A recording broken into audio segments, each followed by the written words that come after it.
प्रकृति और मानव दोनों एक साथ जुड़े हैं। हम चाहें इस बात को ना समझें, पर पृथ्वी पर मौजूद हर एक जीव का प्रकृति और हम पर असर होता है। ये जीव इंसानों के फूड चेन को बनाए रखने में मदद करते हैं, जिनसे नेचर में एक बैलेंस बना रहता है। इनमें छोटे कीट पतंगे और मेंढक शामिल हैं। और अगर स्पेशली मेंढक की बात की जाए तो यह प्रकृति और मनुष्य जीवन के लिए काफी आवश्यक हैं।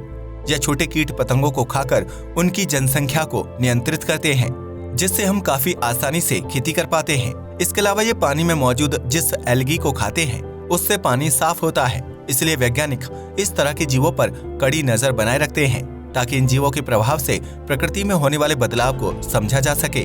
पर 1970 से 1980 में मेंढकों पर की गई स्टडी में वैज्ञानिकों ने पाया कि मेंढक बड़ी संख्या में मर रहे हैं। वैज्ञानिकों ने इसके पीछे की वजह एक गंभीर बीमारी को बताया, पर यह पता नहीं लगा पाए कि यह बीमारी क्या है और वह किस तरह से इन मेंढकों पर असर कर रही है। यही कारण है कि इसके बाद वैज्ञानिकों ने एक बहुत बड़े रिसर्च प्रोग्राम को चलाया, जिसमें वैज्ञानिकों ने लाखों मेंढकों पर नासा की सैटेलाइट और एरोप्लेन के जरिए स्टडी की। चलिए देखते हैं आखिर उन्हें इस स्टडी में क्या मिला। तो 1970 से 1980 के बीच एम्फीबियंस रिसर्चर्स ने मेंढक और सैलेमेंडर्स, जो कि छिपकली की तरह दिखने वाली एम्फीबियन जीव है, उन पर रिसर्च की। और इस रिसर्च का रिजल्ट ये निकला कि ये सभी जीव धीरे धीरे मर रहे हैं और इनकी संख्या में तेजी से कमी आ रही है। वैज्ञानिकों ने काफी कोशिश की कि वह इस बीमारी का पता लगा सके कि आखिर उन्हें यह कौन सी बीमारी है जो इस तरह इफेक्ट कर रही है। पर करीब 30 साल चली स्टडी के बाद उन्होंने उस बीमारी का पता लगा लिया जो इन जीवों की मौत की वजह थी। इस बीमारी को वैज्ञानिकों ने काइट्रीडियोमाइकोसिस का नाम दिया। यह एक तरह की काइट्रिड फंगस है जो इतनी खतरनाक है कि समय के साथ पृथ्वी की बायोडायवर्सिटी खत्म करती जा रही है। इसका सीधा असर इन छोटे जीवों की बाहरी स्किन पर होता है, जिसके बाद इनके इंटरनल ऑर्गन काम करना बंद कर देते हैं और उनकी मृत्यु हो जाती है। वैज्ञानिकों का कहना है कि अभी की स्टडी बताती है कि यह 2 तरह की फंगस है जो काइट्रीडियोमाइकोसिस डिजीज के लिए जिम्मेदार है। ये दोनों ही फंगस कई तरह के छोटे बैक्टीरिया के चलते पैदा होती है और काफी आसानी से एम्फीबियंस को अपनी चपेट में लेकर मार देती है। वैसे यह बीमारी एक साथ सभी एम्फीबियंस पर असर नहीं करती। कई ऐसे फ्रॉग्स और सैलेमेंडर्स जीव होते हैं जो इस बीमारी से अपने शरीर में एक डिफेंस सिस्टम बना लेते हैं, जो उनकी इस बीमारी से लड़ने और इसे जिंदा रहने में मदद करता है। लेकिन ज्यादातर के शरीर में यह डिफेंस सिस्टम नहीं बन पाता और उनकी मौत हो जाती है। वैज्ञानिकों का ये भी कहना है कि इन्फेक्टेड जीव और दूसरे जीवों में फर्क करना भी काफी ज्यादा मुश्किल है। इस बीमारी के उन्हें इन जानवरों में ज्यादा सिम्टम्स भी नहीं दिखते और यह बीमारी समय के साथ इनके ऑर्गन्स को कमजोर करती चली जाती है और अंत में इनकी मौत हो जाती है। वैसे वैज्ञानिकों की माने तो ऐसी प्रजातियों की संख्या काफी ज्यादा है जो काइट्रीडियोमाइकोसिस से इफेक्ट होते हैं। इनमें से सभी की मौत तो नहीं होती, पर इनका शरीर काफी कमजोर हो जाता है। चलिए देखते हैं आखिर काइट्रीडियोमाइकोसिस डिजीज इन जीवों को किस तरह से इफेक्ट करती है। तो जब यह फंगस एम्फीबियन जीव जैसे मेंढक और सैलेमेंडर्स के शरीर में पहुंचती है तो ये उनके इंटरनल ऑर्गन और उनकी बाहरी स्किन को टारगेट करती है, जिसके कारण इनकी बाहरी स्किन समय के साथ पतली होने लगती है। आपको तो यह काफी छोटी चीज लग रही होगी, पर इससे इन छोटे जीवों की एबिलिटी पर खतरनाक प्रभाव पड़ते हैं। बाहरी स्किन के पतला हो जाने से उनकी जीवन जीने की क्षमता जैसे खत्म होने लगती है। स्किन के पतला होने से उनकी breathing, staying hydrated, regulating body temperature और यहाँ तक कि फूड न्यूट्रिएंट्स को एब्जॉर्ब करने की एबिलिटी तक समाप्त होने लगती है। इतना ही नहीं, उनके शरीर में बनने वाले टॉक्सिक भी शरीर से बाहर निकलने के बजाय शरीर के अंदर इकट्ठा होने लगते हैं और यह सब चीजें मिलकर जीवों के इंटरनल ऑर्गन्स को फेल करने लगती हैं और इसी तरह कुछ ही हफ्तों के चलते उनके शरीर के अंग पूरी तरह से काम करना बंद कर देते हैं और उनकी मौत हो जाती है। जब शुरुआती समय में वैज्ञानिकों ने इसके बारे में पता लगाया तो वैज्ञानिकों का मानना था कि यह केवल एम्फीबियंस में ही फैलती है, पर जब वैज्ञानिकों ने इस पर और भी रिसर्च की तो उन्हें समझ आया कि यह उससे कहीं ज्यादा प्रजातियों में फैलती है और केवल इसी बीमारी के चलते पृथ्वी की 501 एम्फीबियन स्पीशीज काफी बुरी तरह प्रभावित हुई हैं और 90 तो करीब पूरी तरह से विलुप्त होने की कगार पर हैं। और अगर यह इसी तरह चलता रहा तो बायोडायवर्सिटी और नेचर पर इसका काफी बुरा प्रभाव होने वाला है, जिसका इंसानों पर भी असर देखने को मिलेगा। जब 1970 और 1980 में इस बीमारी पर रिसर्च की गई तो वैज्ञानिकों के पास ऐसा कोई साधन नहीं था कि वह इस बीमारी के होने की वजह और इससे बचाव के तरीकों के बारे में जान सके। पर जैसे जैसे हमारी टेक्नोलॉजी आगे बढ़ती गई तो वैज्ञानिकों ने इसके कई तरीके ढूंढे, जिनमें से एक है सैटेलाइट और एरोप्लेन, जो हमें इन बीमारी से प्रभावित एम्फीबियंस जैसे फ्रॉग्स और सैलेमेंडर्स जीवों के रहने की जगह और उनके शरीर में होने वाले टेम्परेचर बदलाव के बारे में काफी सटीक जानकारी दे सकते हैं, वो भी बिना इन जीवों के ज्यादा करीब जाए। Research on amphibians by satellite and airplanes. 2000 की शुरुआत में रिसर्चर्स ने अंदाजा लगाया कि शायद इस बीमारी के फैलने के पीछे सूर्य से आने वाली यूवी लाइट हो सकती है, जो शायद इस काइट्रीडियोमाइकोसिस डिजीज की फंगस को फैलने में मदद कर रही है और इतने जीवों की मौत के लिए जिम्मेदार है। वैज्ञानिकों की इस बात पर विश्वास करने की एक वजह ये भी थी कि यूवी लाइट एक्सपोजर मैमल्स जानवरों के शरीर पर भी काफी ज्यादा प्रभाव डालता है, जिनमें हम इंसान भी आते हैं। इंसानों में यूवी एक्सपोजर के असर से इम्यून सिस्टम प्रभावित होता है।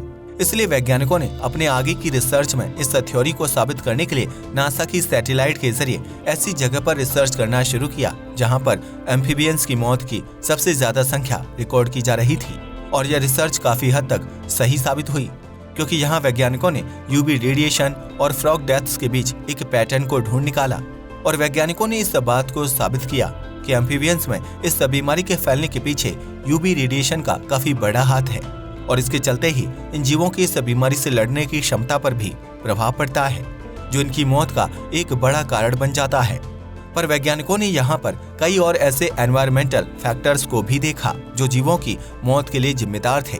वैज्ञानिकों ने पाया कि केवल काइट्रीडियोमाइकोसिस डिजीज ही नहीं है जो इन जीवों की इतनी बड़ी संख्या में मौत का कारण है, बल्कि क्लाइमेट चेंज, पॉल्यूशन जैसे कारण भी इनकी मौत के पीछे की वजह है, जिसके लिए इंसान जिम्मेदार है। 1999 से 2000 के बीच नासा ने फ्रॉग्स के रहने की कई जगहों को मैप किया।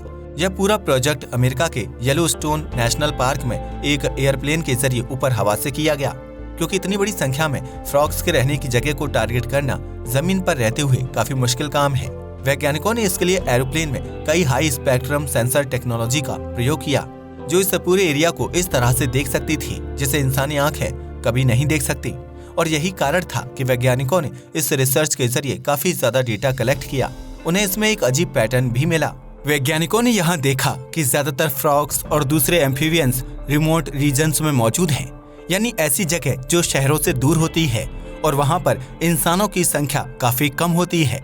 यहाँ पर यह भी पाया कि जहाँ ज्यादा एम्फीबियंस हैं, वहाँ पर इस फंगस बीमारी के होने के चांसेस भी ज्यादा थे। यह ज्यादातर ऐसी जगह होती थी जहाँ पानी काफी ज्यादा मात्रा में मौजूद था और आसपास काफी ज्यादा हरियाली थी। इस रिसर्च के बाद 2002 से 2006 तक वैज्ञानिकों ने एक और रिसर्च की। यहाँ पर वैज्ञानिकों का उद्देश्य था कि वह ऐसी एग्जैक्ट लोकेशन का पता लगा पाएं जहाँ पर काइट्रीडियोमाइकोसिस डिजीज से अफेक्टेड फ्रॉग्स की संख्या सबसे ज्यादा थी। पर वैज्ञानिक इसमें कामयाब नहीं हो पाए, क्योंकि एरोप्लेन के जरिए वह फंगस को ट्रैक नहीं कर पाए।